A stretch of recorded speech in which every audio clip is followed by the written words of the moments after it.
Hi there, welcome to another edition of the Torino Diaries. I finally got a chance to play Torino. I've been doing a few new shows, Tactics Boot Room, if you haven't seen it yet.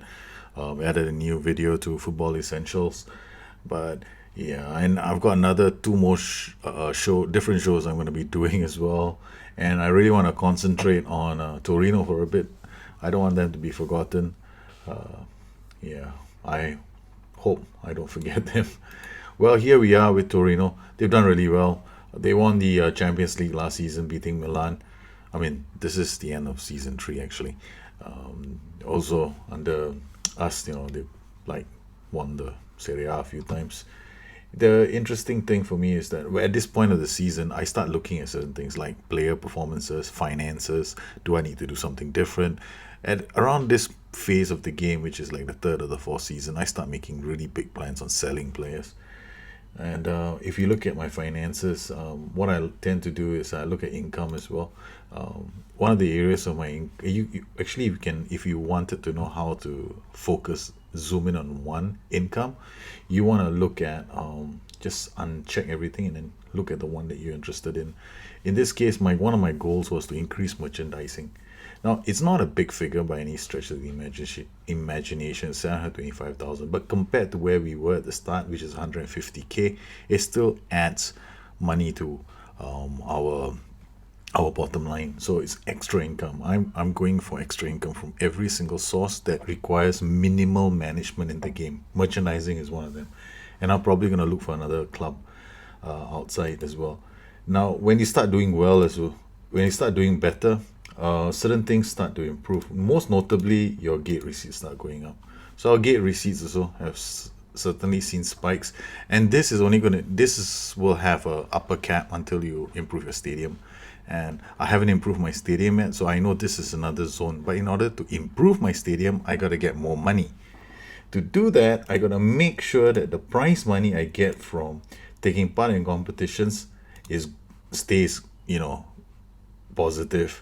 So I can't afford to lose, right? So in terms of where we were, UEFA Champions League, we did pretty well, 33 million last season. You can see the Serie A only contributes like 3 million. So winning the Serie A is like, okay, 3 million, but you really need to win the Champions League. So we're in the Champions League. But winning the Champions League gave me 33 million. If I can sell a player for 40 million, it's equal to winning the Champions League. So I have to be able to sell one player a season for about 40 million. That's my target. Or player sales must hit around 30 to 40 million. Okay, so that's the other thing. In terms of TV revenue, naturally, once you start winning competitions, your TV revenue will go up. We haven't finished collating all the numbers, but if you start, the further you go into your competitions, the better your TV revenue becomes. In the Serie A, winning the title and being one of the contenders is very important.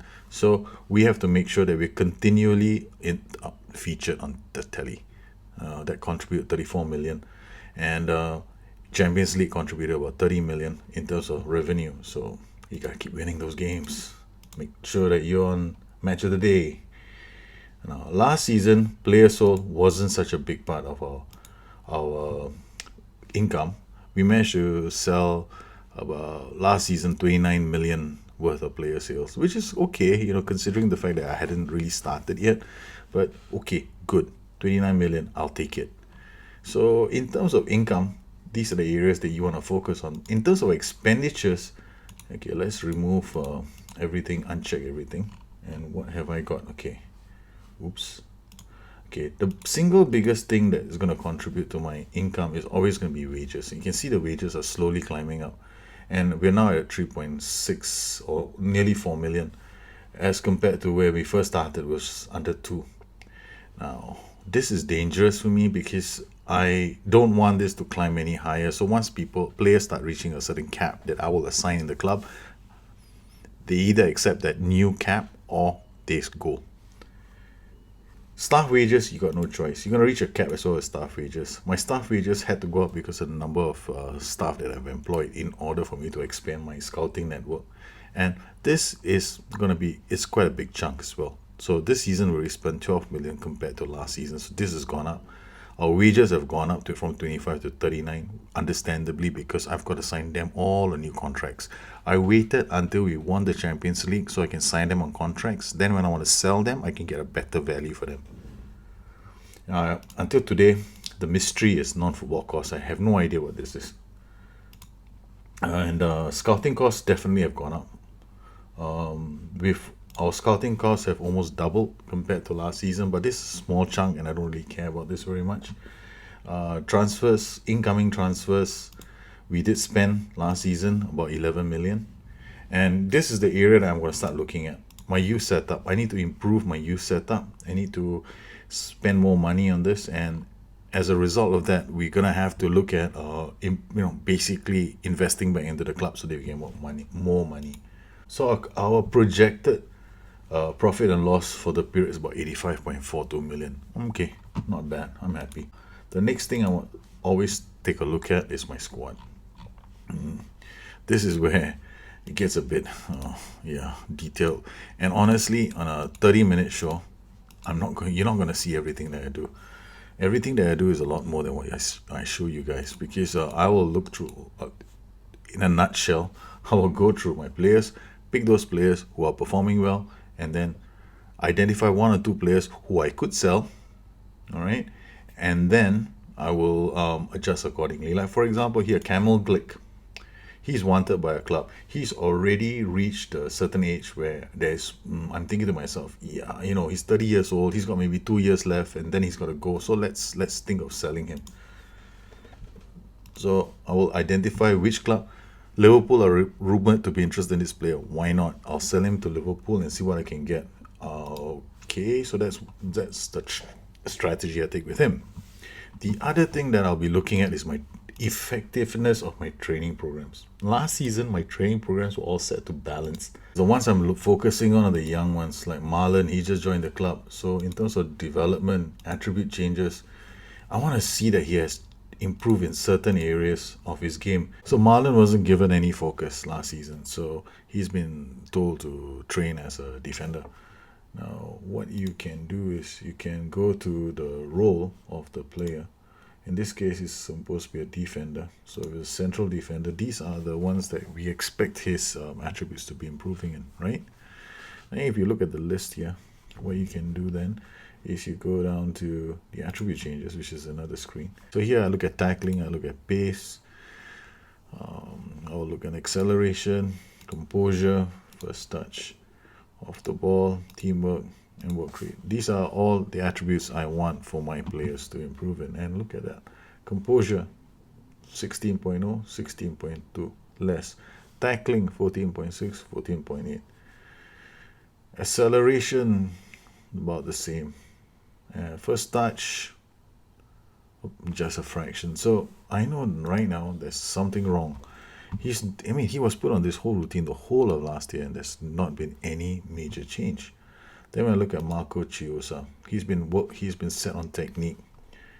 So I just uncheck everything for him. And then, okay, so you've been working on one attribute the whole season, right? It's called technique. Let's see if you indeed have shown any improvement in technique. August of 2015 to April of 2018, 11.2, first touch, 10.0. For me, that's a no-go. That's it. I'm off balance. Taking it off because it doesn't suit the style that I want to play. So I'm going to go into my own tactical regime, which is going to be a focused tactical regime. And I want my players to zoom in on those training programs which I think are important.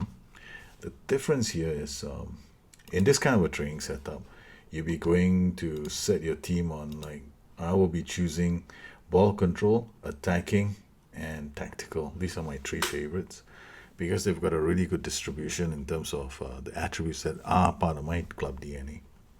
And then I will monitor them again. And because each player's training, is still going to be affected by the roles that he's playing in, I'll be happy. So while my players are away on a well-deserved break, chasing skirts and kegs of beer, bottles of scotch, I, on the other hand, am going to start looking at who I'm going to sell. Man, can you imagine that? They're away, having fun, and I am in the club going, he won't do, he won't do, he won't do, and he won't do. That'll be quite a shock. So I shortlist the players I want to sell. Camel Glick will be one. The first player is Camel Glick. I'm toying with the idea of selling Bruno Perez or Juan Sanchez Mino as well. It all depends on what I have in my, in my battalion of youngsters. Then in midfield, we have Luca Rigoni, who's 33 years old. He has slight concerns, but I think he's done well as a utilitarian midfielder. He came in last season literally on a free, and we'll sell him off. So I've got two players that I want to sell off. Another player that I'm thinking of selling off is probably going to be one of the guys up front. Okay, Simon Rossi. He's a youngster in our side, 22 years old. I don't see him doing well going forward. We have a few decent players, and we're gonna keep them. Now the big question: do we sell Mr. Alfred Finnbogason? The thing is, if I sell him now, it's only for 8.5 million. No, he wants to play a lot of games, and he has a problem with. I have to get him to unlearn this PPM as well. But it's a bit late in the day because he's 29 years old. He hasn't really, he has actually, in all honesty, he scored 6 goals from 7 appearances. And come on, in any other world, they go like, oh, wow, he's a phenomenal striker. He's got almost a goal a game average. No, that's not bad, right? But I don't know. I still feel that he has some part to play in our club. After all, Finn Bogason was involved in the key move that gave us the Champions League title. And he doesn't have a fantastic work rate. Look at that. Distance over 90 minutes is 11.0 kilometers. Whereas the rest of them, they work their socks off. So this season, we are definitely going to be looking at who in the world are we going to sell. In terms of, if I were to go just purely by average rating, I have to keep the ones who started last season, right? But here, Facundo Lascano, youth player, he's gone. I don't need him. He's not good enough for our team. So he's going to be sold. I'm not going to get much for him, like 13K. And Simon Russell, he's also going to be gone. So I'm going to let go of these players so that it contributes towards the lowering of the wage budget. So that's what we do first up. Set transfer status. So that's done. Next step, the tactics. We're going to have to start looking at our tactics and try to make sure that, we have the system in place that can exploit Finn Bogason, because I want to sell him for more than 8.5 million. So I want to get him scoring lots of goals. Hopefully that works. And then mid-season, January transfer window, sell him off. That's the goal. The other thing is I'm going to also make sure that scout.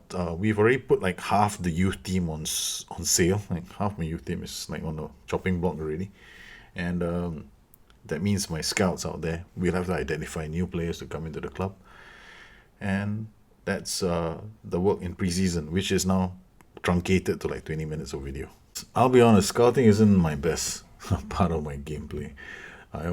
This is always a hit and a miss for me, and I have lost the touch for scouting and the zeal. But yeah, if they pop up, I'll be happy. Here, like for example, I'm not too sure, but I think this might be right. If I'm wrong, please correct me in the comment section. Here I've got Igor Charalambulu. Okay, he's scouting someone in Mexico.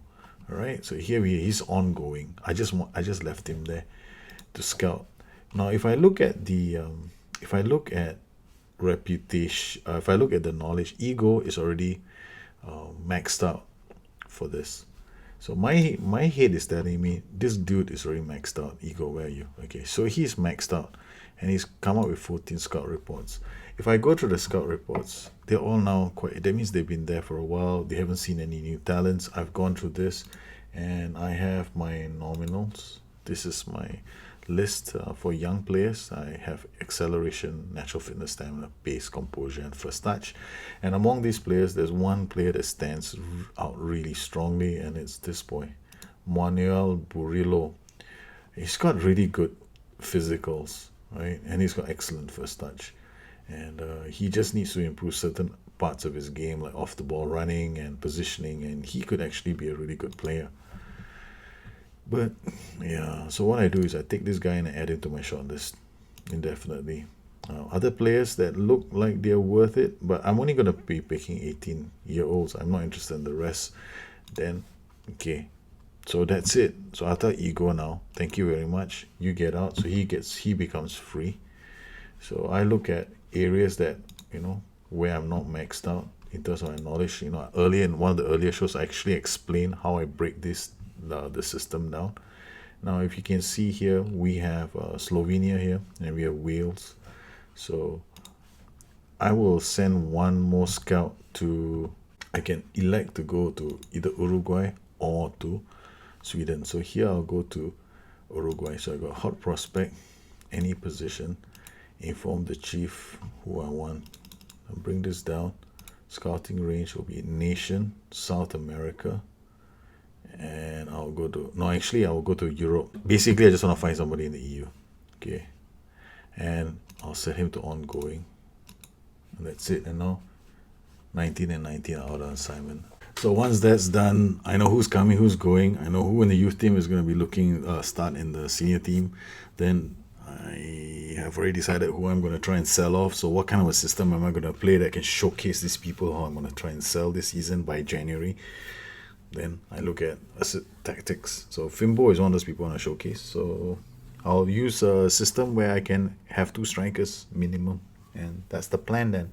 So one thing before the team goes, the team is still on holiday, but I want you to notice one thing. I took the 4-1-4-1 system, and I just changed the roles about just a bit. I just moved people around in my 4-1-4-1. This guy was actually my DM, and I pushed him up here, and then I just set these 2 guys on ball-winning midfielders and support. Now I don't even know whether this is gonna work. Okay, but what is very, very interesting is this. Look at the familiarity. It's fluid. It's a new system, a new tactic. They haven't used it before, but it's fluid. So I basically took the base plate of another tactic, put it on top of this one. Boom, fluid. What a great way to start preseason. So we're going to take a look at all the players that have come in and all the players that have been released. Quite a number of players have been released from the youth team as well. We sold a few players. Not a lot of money has been obtained from these players. From our affiliate club, we managed to get this player, Claudinelli, who's a defender. Affiliate clubs are not bad source of players as well, and he's already a 3.5 star if you guys are interested in that kind of thing. And we've also brought in this Ruben Frebini. Our scouts found him in Argentina. He's not a bad player. He has some potential. I'm going to develop it and see how this guy develops. My scouts found this guy, Italo Sasa. On average, he looks pretty good as a midfielder, and he can play in our 4-3-1-2 system that will be coming up soon. And we have Rui Pereira as well that we managed to snag, brought him into the club. This player, we bought him early, and we are excited about his potential because of his decisions and determination in midfield. And he has potential to play on the left side of our 4-4-1-1 system if I need to go to that eventually. There are still some transfers that are pending. We got this guy coming, Cesar Ibanez. We're in the middle of negotiations for him, and potentially he's going to be my future playmaker. And he looks like a thug of a playmaker, so I'll be happy with that. Okay, so players are in, tactics are okay. I expect the tactics to drop to accomplished very soon, and then we'll have to build up, but the build up time will be a lot shorter this time. That's it for my preseason. I'm going to start doing some friendly matches, and I'll probably do a short recap in the next show before we kick off the season proper, season 4 with Torino. I hope you join me for the next show, and if you've enjoyed our preseason coverage, please drop me a like, subscribe to the show, let me know what you think about it. If you have any questions, you can find me at BusterNet, my Twitter handle, or you could go down to addictedfm.com and go to the contact us page and drop me some feedback there if you want. And yeah, that'll be cool. I'll catch up with you guys again soon. Bye bye.